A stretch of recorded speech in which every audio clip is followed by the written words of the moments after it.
Shalom saudaraku terkasih dimanapun Anda berada. Sesaat lagi kita akan mengikuti renungan firman Tuhan dalam program Rema oleh Pastor Andreas Agung, Gembala KBC Bekasi. Buka hati saudara untuk menyambut firman Tuhan. Selamat mengikuti, Tuhan Yesus memberkati. Haleluya, haleluya, puji Tuhan. Tuhan Yesus baik, selamanya Dia baik. Puji Tuhan, berjumpa lagi dengan saya dalam program Rema, sebuah program rohani yang dirancang agar hati dan pikiran kita terus terkoneksi dengan firman Tuhan, karena itulah kunci di mana iman kita bisa bertumbuh dan kita bisa memiliki hidup Kristen yang berkemenangan setiap hari. Puji Tuhan.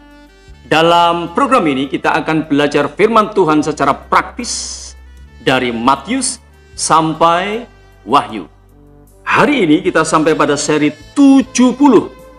Kita akan belajar dari Matius 9 ayat 1 sampai 8. Namun saya hanya akan membaca ayat 1 dan 2, selebihnya saudara bisa membacanya sendiri. Matius 9 ayat 1 dan 2. Sesudah itu naiklah Yesus ke dalam perahu lalu menyeberang. Kemudian sampailah ia ke kotanya sendiri. Maka dibawa oranglah kepadanya seorang lumpuh yang terbaring di tempat tidurnya. Ketika Yesus melihat iman mereka, berkatalah ia kepada orang lumpuh itu, "Percayalah, hai anakku, dosamu sudah diampuni." Haleluya. Tidak dapat pintu, atap pun dibongkar. Haleluya. Itulah tema Rema seri 70 hari ini. Saudaraku, ayat 1 berkata, Yesus sampai di kotanya sendiri. Mana itu? Yaitu Kapernaum. Tidak menunggu waktu lama, banyak orang datang kepada Yesus dan menjejali rumah di mana Yesus mengajar, hingga penuh sesak. Dalam Markus dikatakan bahkan di muka pintu pun tidak ada. Di muka pintu pun tidak ada kesempatan untuk orang bisa masuk lagi. Artinya begitu penuh. Seketika kerumunan orang banyak itu menjadi heboh oleh karena atap rumah terbuka dan diturunkan orang lumpuh dalam tilamnya, di atas tilamnya, tepat di depan Yesus oleh 4 orang pengusungnya. Apa yang terjadi kemudian? Bisa kita pastikan orang lumpuh itu sembuh. Ada 2 hal besar yang diterima oleh si lumpuh itu, yaitu pengampunan dosa dan kesembuhan dari lumpuhnya. Saudaraku, pada kesempatan ini kita akan belajar tentang iman kolektif. Apa itu iman kolektif? Iman kolektif adalah tindakan iman dari beberapa orang untuk satu tujuan yang sama. Pada ayat 2 dikatakan ketika Yesus melihat iman mereka. Iman siapa yang dimaksud Yesus dalam ayat ini? Pertama, iman keempat orang pengusung si lumpuh itu.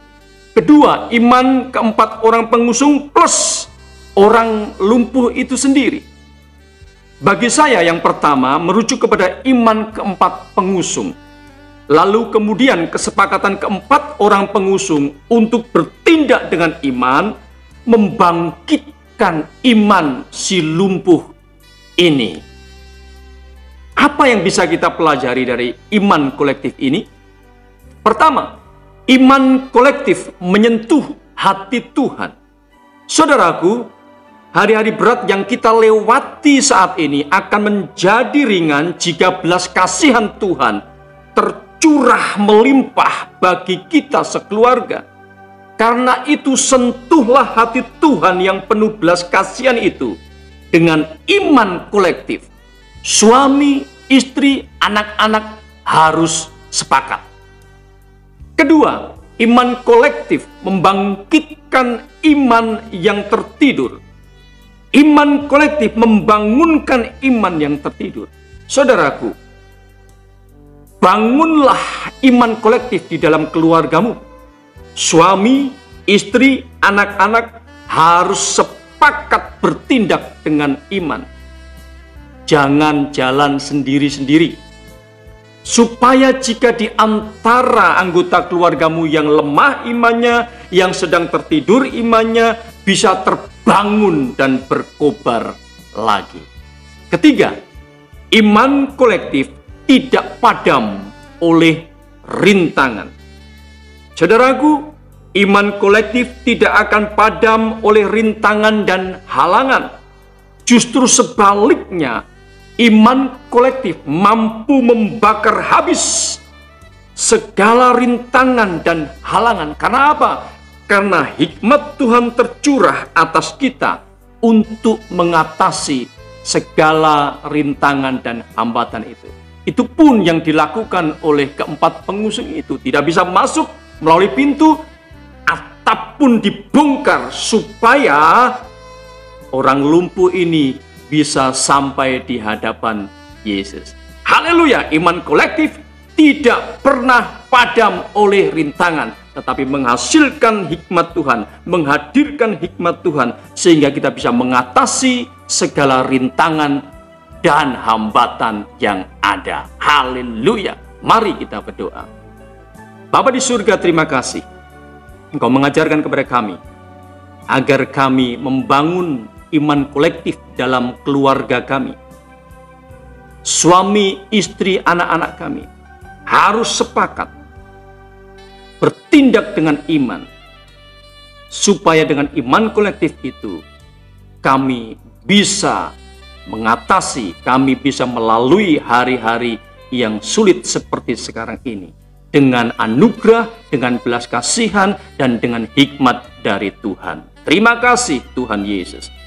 Kesempatan yang indah ini aku berdoa dalam nama Yesus untuk saudaraku yang sakit. Engkau dijamah Tuhan Yesus menjadi sembuh. Haleluya. Yang lemah dikuatkan, yang susah dihiburkan, yang ada dalam pergumulan diberikan kemenangan. Dalam nama Tuhan Yesus aku berdoa. Haleluya. Amin. Saudaraku, tetap semangat. Yesus saudara dan Yesus saya, Dia sungguh sangat baik. Haleluya. Amin. Kita telah mengikuti penyampaian firman Tuhan dalam program Rema.